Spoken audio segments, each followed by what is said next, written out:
Hey, in preparing for any kind of hike, one of the first things you might want to do is to assess your environment. Here in Illinois, we have forest preserves, and they're scattered throughout the counties of DuPage, Cook, McHenry, and they're paid for by your taxes. But as you see, it's kind of flat except for some forest way back there, and I'll let you see this. The forest is essentially there's no elevation, and that's okay. If there's no elevation, you're going to have to try to make do with some kind of resistance, especially if we're going to be hitting 10,000 feet. If you're not used to it, it's going to be a tough hike. So what I usually do is I try to get some kind of weight or resistance, and this is a deep pocket top loader bag or a backpack, and it's pretty good because it's got nice cushion straps, has a waistband so it gives me support, shoulder adjustment, pec strap, and waist adjustment makes it easy to shift the weight a little bit after a couple hours. And I load this up with water. I was thinking about buying a sack of rice, which is easy to put in and take out. There's some kind of resistance. You can also use sandbags. That's how they do it at REI to see what your fit is. And if you're not sure where to buy these things, the REI is a great resource because they have guys that can size up, get you the right amount, and I think their co-op program is nice for discounts in the near future, or at least as you accumulate more purchases. So I put in about 30 pounds, and U.S. Army studied how far you can carry a proper backpack, and usually 30 pounds got to the point where they didn't have to slow down their march. So it's a good training routine. There's no way we're going to take 30 pounds on a backpack trip or a hiking trip or backcountry day hike, but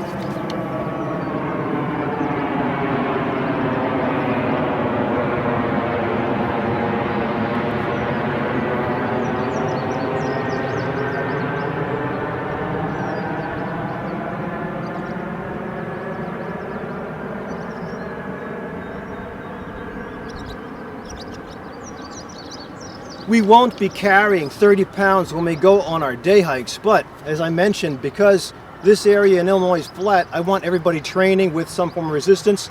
This will give you resistance.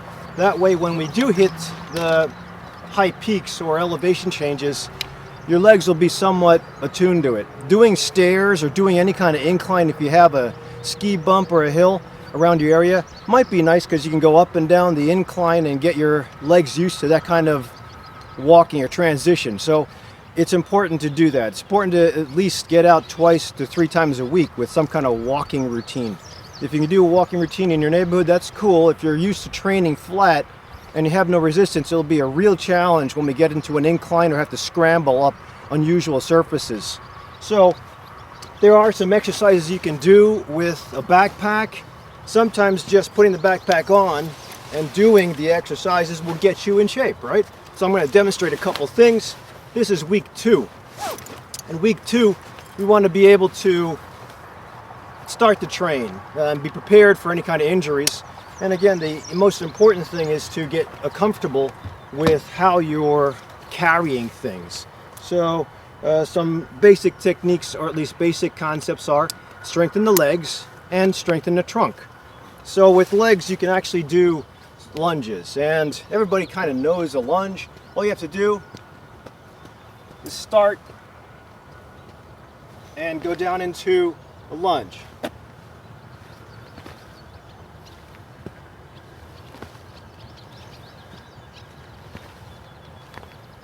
So that's a lunge, and you can go deeper, you can hold the position. It's almost like yoga. The other things you can do are also work on calf strength. That's going to be walking or doing calf raises.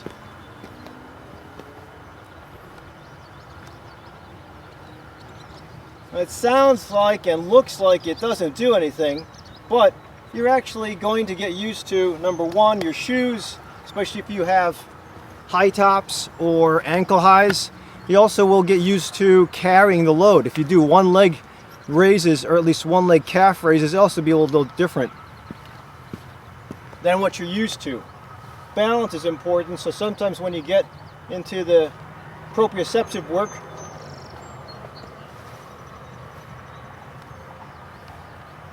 Especially when you're carrying weight. When you're carrying weight like 30 pounds, your tendency is to move forward a little bit. And if you're scrambling up and down unusual surfaces, it'll challenge you. So proprioception or balance is important. Balance is in the form of getting the ankles and the knees used to changes in position. So then there's always work on the trunk. You can start to do planks or push-ups are important. So this is a plank. Usually if you just keep the position for a short time, you can get used to the trunk holding up the back. This kind of weight is heavy. When you do a plank position, you stress the abdomen, you stress the low back, but it also gets the arms ready. Everybody thinks that doing a plank position is like a push-up position, which it is, but again, if you hold the position for a short amount of time, whether you're doing it on an incline, whether you're doing flat on the ground, you will strengthen and increase the endurance of your trunk.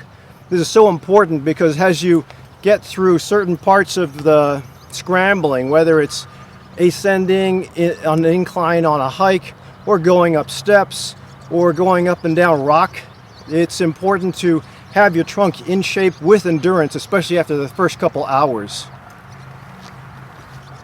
So again, all you have to do is hold the position for a short amount of time, do some breath work, and that's it. Sometimes you can challenge yourself with going down into elbows. Hold the position and then breathe. You have to make sure your posture is correct. Some people will tend to arch like this, like a downward facing dog in yoga, but again, it's to maintain a flat back. Hopefully I was flat when I was doing this, whether it's on the ground or it's on a fence post or it's on something like this of an object. The other thing that we have to do is get used to these sticks. Now, sticks are always helpful after the first couple hours because you can use the upper body to give you some resistance. And when your feet get tired, especially carrying this thing, you can break the sticks out of your backpack and start to use your arms to generate more force. So as the legs fatigue, you can still get arm work in. And plus, if you're trying to do an exercise routine or work out the upper extremity, this is a great way to do it, especially with your timing. Sticks also help if you're not used to them, and see my video, DrRic tutorial hiking sticks. If you're not used to them and you break them out during the time that we're on the hike, the most I've usually seen is people carrying their sticks around, and then you're going to be apt to fall down. The objective of a stick is to extend and have some other form of 3-point stance. So with your legs only, you have a point of stability. When you have a stick on the ground at any point in time, you're now 3 points, and it makes it more stable with regards to unusual surfaces, or you always have an assist in case one of the legs goes up, or in case one of the ankles twists, or in case you're on a slippery surface with one foot.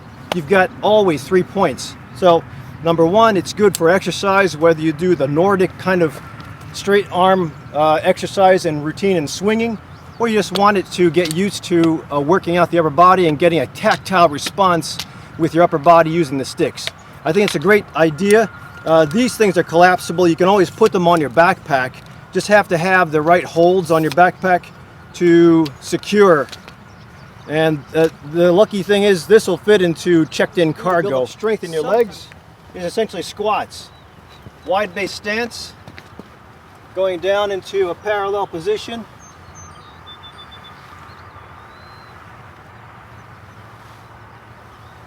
And that's pretty much it. So as you begin to train, like right now it's still hot, it's the middle of summer. I'm gonna get eaten alive in the woods over there. You can see how dark they are. It's about 65, 70 degrees, so mosquitoes are accumulating around my camera. They're going to be biting me and makes for a painful hike. So if you can, always bring fluid, always bring fuel or some source of calorie burn, especially as you get into 2 hours, 3 hours of hiking. That's the way I usually load this up is I put about 2 gallons of water, which is like 16 pounds in addition to all my equipment, and that gives me the resistance that I need to do the work I have to do. So this is Repel. This is what I use. It's a little bit less toxic than DeeT, but it does me good, and I can always keep this in a plastic bag. That's the other thing. If you just use this and you put it in your pocket, it can tend to leak, and it stains clothes, and it does irritate the eyes, so you have to really make sure that you spray it. Keep it at least available if you have to reach for it by yourself, or else you'll be going down in this top loader pack every couple of minutes to hours. It's a pain to reach for things. It's nice to have extra pockets, but if you have to take anything out of your top loader pack, you got to stop, put it down, reach in underneath, pull out what you have to pull out, and then it slows down the hike. So sometimes plastic bag in a pocket or accessible will be just pull it out. If you get into a nest of mosquitoes or insects, spray as you go, and that way you're not trying to run away from the insects. I also have a net in case it gets really irritating, or get into a deep woods where there's a lot of swamp and mosquitoes like to accumulate. Finally, if you are going to a thickened area or an area that's got a lot of stagnant water, long sleeve shirts always help.